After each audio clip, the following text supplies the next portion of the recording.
I've been getting into negotiation a lot, the topic, like the field of negotiation. I started with Never Split the Difference by Chris Voss. Actually, it really started with a video that I watched of Chris Voss, and I was like, this guy knows what he's talking about. There was some keys that he gave in the video where it was a podcast, somebody else's podcast, and I just realized like this guy 100% knows what he's talking about just from the few things that he said. So I wanted to know more, so I got his book and I read his book, and then in his book he recommended some more books. So I got those books and went down this negotiation rabbit hole. And the reason I'm talking about it in my video journal is because I've actually been applying it, and I want to share some insights that I feel like are really helpful. Like they will boost you and get you through some of the most difficult stages of negotiation. And the first stage is like not wanting to negotiate, because negotiation it's got like negative connotations. If we're negotiating, I'm trying to get something from you. And these books that I've been reading, it's reframing that into, if we don't negotiate, nobody gets what they want, and we just create a whole bunch of resentment, and it's lose-lose. So I'm learning to negotiate for what I want, because it actually puts me in a situation where not only do I get what I want, but whoever's on the other side of the negotiation gets a better kai. Like, I'm going to be more committed to the relationship. I'm going to be more... my attitude and my input is going to be at its maximum, because I'm not going to be thinking about how I'm getting screwed over, and I don't harbor any resentment or feel like things could be better, because I've put all of my cards on the table and we've negotiated where everything stands. So I really wanted to share that, negotiation isn't something to avoid, it's something to dive headfirst into. And sometimes it doesn't feel good. Like, I was negotiating some things around money, and it can feel... it's emotionally stimulating. It stimulates a lot of emotions that you're not used to feeling, so your tendency is to avoid and withdraw from it. But if you can stand your ground, even when the other person is reacting, and just hold in your mind the outcome that you want. And the most important thing is why do you want it? It's not just you want to get a bunch of money because you like money and you want lots of it. It's I can't afford to trade so much of my time if I'm not being compensated enough so that I feel like it's worth me being there, or worth me giving you my time. And that's just such for years and years I haven't been able to negotiate that at all. And all of a sudden it's another one of these big unlocks where life just gets so much easier, because money is the glue that holds everything together really at the end of the day. I had to fix a whole bunch of things on this car this morning, and it costs more money than not fixing a whole bunch of things on the car. So I've got to generate more income or lower my expenses.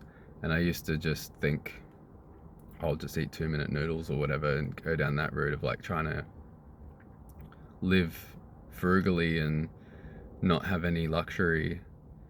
But you're really sacrificing yourself over and over again if you're doing that, because there's no reason why. Once you understand your value and you have some skills and abilities, that you're not worth the money that you're asking for, and you can create abundance for yourself. So the core thing that I want to share is negotiation's worth learning, and it's not ugly, and it's not something that only vicious cutthroat people can do. I think everybody should learn how to negotiate, and not look at it in a way we're trying to fight each other for an outcome. It's more like a collaboration. But it's a collaboration where you do need to be assertive and hold your ground and know what you want.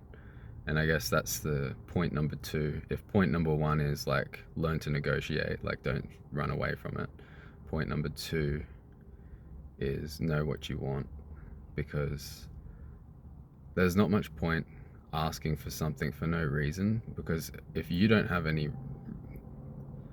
purpose for the negotiation, then how is the other person going to give a fuck what you're asking for? Like, there needs to be a really strong narrative to your ask for you before you go to the negotiation table, so to speak. So, because what's going to happen in any negotiation is the person on the other side is going to try to look for any hole in your story or in your ask. They're going to be like, oh, but what about this? But what about that? But if you're really sure about what you want and why you want it, and you can see how it's going to benefit not only you but the other person that you're dealing with, then all of the shots that they're going to fire are going to miss. Like, all of the generic kinds of arguments that people are going to use to dismantle your negotiation, they don't work if you're sure. And I guess that could be like point number 2.5 or 3. Like, in a negotiation, if you're sure you're bulletproof, nothing can stop you. And the objection to that might be like, but what if something could stop me, but you always have the ability to walk away. Like, you don't have to agree. And that's another super powerful point. There's so many powerful things that you can learn if you start to research negotiation. And it's not just for like getting better raises at work or better outcomes in your intimate relationships. It's everywhere in life. Like, you can constantly be having these little micro negotiations. And that's one thing that the new book that I'm reading now, Start With No by Jim Camp, he was saying, like, you're doing hundreds of negotiations a day, and if you broke it down to every single negotiation and you were a good negotiator, that's hundreds of times where you're going to have these little wins, or hundreds of times where you're going to have these little losses. And the losses, I think the greatest cost of a loss in any negotiation isn't a dollar amount or an outcome or any material thing or whatever. It's the resentment. So every time you lose in a negotiation, whether you're consciously choosing to negotiate or you're just kind of like having a disagreement and you're not really thinking of it as a negotiation consciously, it's the resentment is the thing that just hurts. And it always happens when you don't get your way, when you think that there could be a better outcome. And I think that's a big thing. Quite often there can be a better outcome for both of you. Like, it's not necessarily like you're asking something that's going to be of a great cost to the other person. And that's one of the arguments that I used recently. It was like, I didn't even have to use it in the actual thing, but it was a part of my narrative that I had, my why, before I went to the negotiation table. Like, it's not going to cost the other person anything, really. At the end of the day, it's actually going to be of great benefit to increase like my cost. So this is happening in all areas of life all the time, and I just think it's fascinating. And I'm really happy as well to kind of zoom out from this topic a little bit, that I've got back into consuming more empowering content again. Like, I've reestablished that habit very firmly now, and I'm reading a lot more and consuming more audio and podcast sort of stuff, and really expanding my horizons, because I always forget like how fast knowledge and like experience in this way grows. I get it in my head like, oh yeah, I've learned a bunch of stuff, let's go and apply it. And I go on a bit of a journey like trying to apply all this stuff, but I think it's good to constantly be learning something new while you're applying all the stuff that you've already consumed, and just like keep like all of the different areas of life active, instead of like putting all your eggs in one basket and like consuming a whole bunch of content and then like creating a whole bunch of content, or just focusing all on your career or all on your relationship.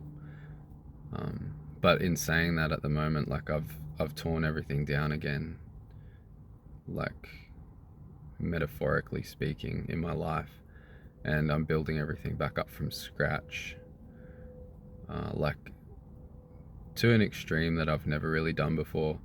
And some of my friends are like, what are you doing? Like they just have no idea what this is. And I've learned by now that people get concerned and they worry whenever there's any kind of dramatic shift, whether it's positive or negative. Anything changing too rapidly looks scary and people freak out. So I kind of don't share it as much anymore. Like I don't talk to my friends about all the crazy shit that I'm doing. I just kind of do it. And they will get to see the outcome, and nobody has to try to talk me out of any of my crazy decisions. But even that would be a negotiation, wouldn't it? I could see it that way now. I could actually see, but it's definitely a negotiation where you're 100% going to win, because it's your life, and at the end of the day, nobody can force you to do anything. And that's the truth in any negotiation, really. Like I said, you can always walk away if you've got this really great idea and you're going to get what you want, and it's going to be beneficial for you to get what you want for the other person or the other parties that are involved, and they don't see it. Like, just walk away. Walking away is one of the most powerful things you can do in the whole world. You just got to be fearless enough to trust that there's another opportunity on the horizon, and there always is. There couldn't not be. Simply could not be the end of your opportunities. There's always going to be something new and better, because you're always learning, you're always growing, and the world is constantly changing, and change is the generator of opportunity. You know, the whole world right now is in a state of chaos. There's division, there's polarities, like people on like extreme left, extreme right in politics, and all this stuff going on. And it's just like constant flux and change, and there's so much opportunity emerging in all of that. Not that to say that any of this craziness is a positive thing, but you can always find a way to make your situation work for you. And I think I'm probably seeing things that way more and more because of the negotiation stuff. But it's just one of many things that I've been getting into lately. But I'm trying to like kind of focus more on a particular subject for these journals. I've noticed that on a personal and like less like I know what I'm talking about level, and being like a little bit vulnerable, that it takes a lot out of me to negotiate for things that I feel strongly about. And it's hard to feel all of the emotions but still act and speak and, you know, negotiate from a place where my decisions aren't run by my emotions. It's like you kind of got to have all your emotions coming up, but still keeping everything under control and remembering what it's all about. I find that difficult. And I feel like if you had too many negotiations going on at once, it would be really difficult. Like I already kind of did it, like, because I got really cocky, like, to be honest. And I thought like, oh, I'm good at this. Like, and the thing is with negotiations, like, you don't just have a negotiation and then it's over. Like, you don't win or lose. It's like ongoing. Unless it's like a one-off like sale or something, and you make the sale and you get the money, and then that's the end. But like in most business relationships, personal relationships, whatever, It's not over just because one negotiation happened. Like I said, it's a series of negotiations. So I started a bunch of these negotiations, like asking for what I really want, and the hardest emotional toll is the in between, when you're waiting for the next stage of the negotiation, like the next phone call or the text or the email or the meeting, and you've got a bunch of those going on. I think the anticipation and the anxiety of like how it's going to go down, even if you've got a really strong purpose and strong narrative, like I know what I want, I know why I want it, I'm going to go, I'm going to stay firm. Like it's a lot to hold. It feels like you're holding all of this stuff, and you've got to hold it until you get to the negotiation table, which is a total metaphor. Like you don't have to go to a table. But yeah. So it's been difficult to deal with my emotions in the anticipation build up towards negotiations. But once I'm in it, I hold my ground pretty well. But I can definitely see that if I had too many things going on at once, like I was anticipating a bunch of hard negotiations, I might start to slip because I'm holding so many of those emotions and anxiety, like for the possible outcomes, and overthinking things a little bit more. Like it would be easier for my counterpart, the person that I'm negotiating with, to get under my skin or start to poke holes in my story because I've got too many other things going on in my mind. So mad respect to people who like negotiate for a living, like everything that they do is like constant negotiation, like salespeople and what have you, like those kinds of top negotiators. But also since I've been playing with this, I'm like, ooh, like nothing has ever been more satisfying than a successful negotiation for a reasonably, life-changing result. It feels really good to negotiate for something and get it, and it's like it's really significant. Like that's gonna change my year, or my life. And I got a little bit, maybe I want to say addicted, and that's probably why I was like, oh, I'll negotiate over here, I'll negotiate over there. And I was like, oh, like another one of these little short stories, perhaps. I'm thinking, oh, I could get into a field where I get to negotiate for big outcomes all day, every day. And I would probably enjoy the thrill of the chase and the challenge of holding all this stuff and building these stories.